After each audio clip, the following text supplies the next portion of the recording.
A condromalácia patelar, ela, durante um tempo muito grande, ela foi uma doença mal entendida, mal compreendida.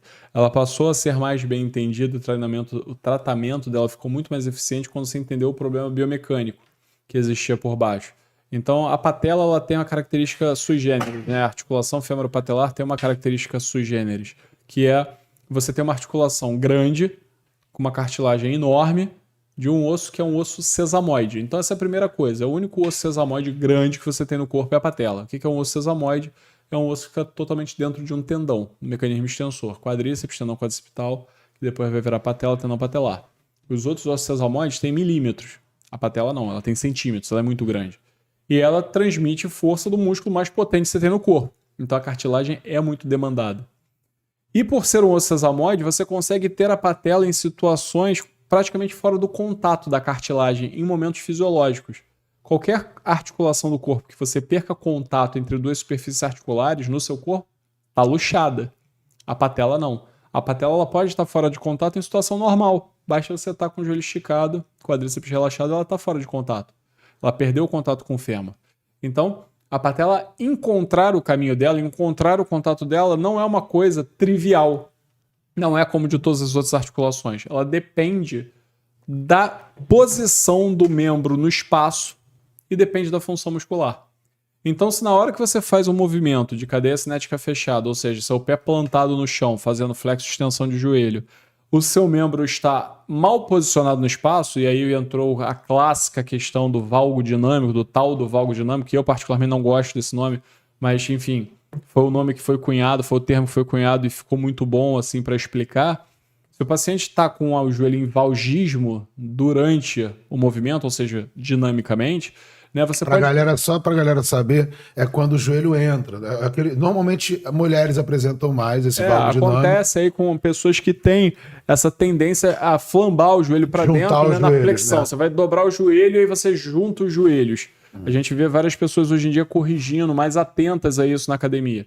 A patela ela fica numa situação mais lateralizada do que o normal. Então ela demora a achar a tróclea e quando ela acha o caminho dela, ela acha atritando.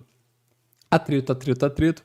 Força de cisalhamento na cartilagem alina leva a inflamação leva a desgaste, desgaste leva a dor. E por aí vai e começa toda a gênese da condropatia patelar. Então a condropatia patelar ou condromalácia patelar, na verdade são nomes diferentes, ou síndrome de dor anterior do joelho, são nomes diferentes para a mesma doença, aspectos da mesma doença, né? Ela tem um distúrbio biomecânico por baixo. Ela tem, na sua essência, um distúrbio biomecânico. Existem pessoas que têm condromalácia patelar que tem uma alteração de forma morfológica? Tem. Mas na imensa maioria dos casos não é assim. É um distúrbio biomecânico. O cara vai fazer cadeia cinética fechada errada. Aí você fala assim, pô, mas como é que pode alguém conseguir fazer cadeia cinética fechada errada? Pega o paciente no consultório, pega um aluno seu na academia e fala assim, cara, agacha até ficar de cócoras e vê quantas pessoas conseguem fazer esse movimento, ficar sentada ali, bunda no calcanhar, de boa, confortável.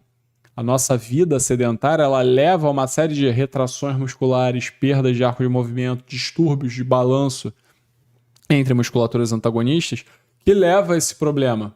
Então, a fraqueza da musculatura que se convencionou chamar posterolateral do quadril, abdutora rotadora externa, a perda de movimento de tornozelo, a perda de dorsiflexão de tornozelo, a fraqueza de quadríceps, o assincronismo do quadríceps, tudo isso prejudica esse movimento, esse trekking, esse caminho patelar. E aí começa o problema.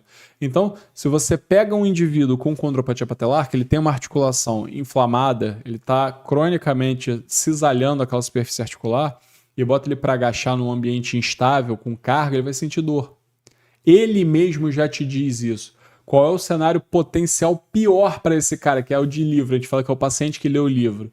É o paciente que está fazendo agachamento numa perna só, da fase, na fase excêntrica da contração muscular, da extensão para a flexão do joelho, ou seja, a patela está fora da tróclea e vai buscar a tróclea. Qual é a situação cotidiana que a gente faz isso toda hora?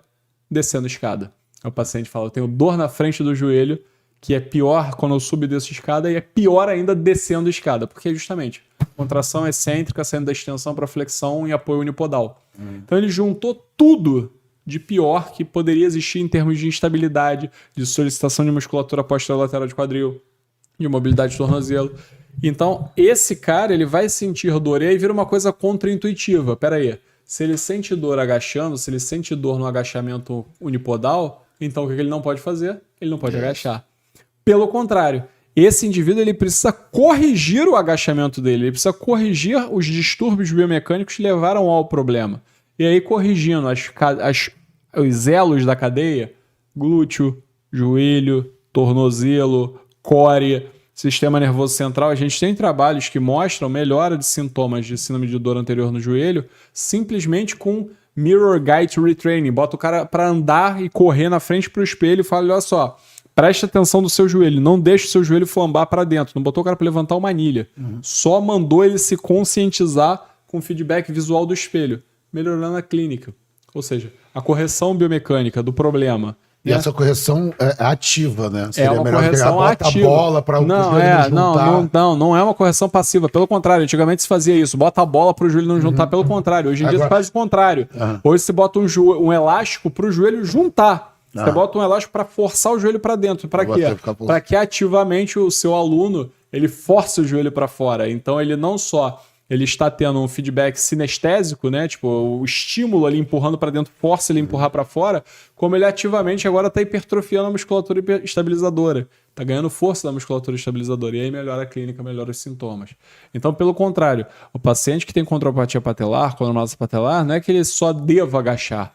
Ele deve buscar um melhor agachamento, o agachamento melhor possível, que aí ele vai corrigir. Um cara que agacha profundo, eu costumo brincar dizendo isso, o cara que agacha bonitinho, bunda no calcanhar, sem flambar o joelho para dentro, com um peso importante nas costas, eu garanto que esse cara não tem dor no joelho. Ele não tem síndrome de dor anterior no joelho, não tem condropatia patelar.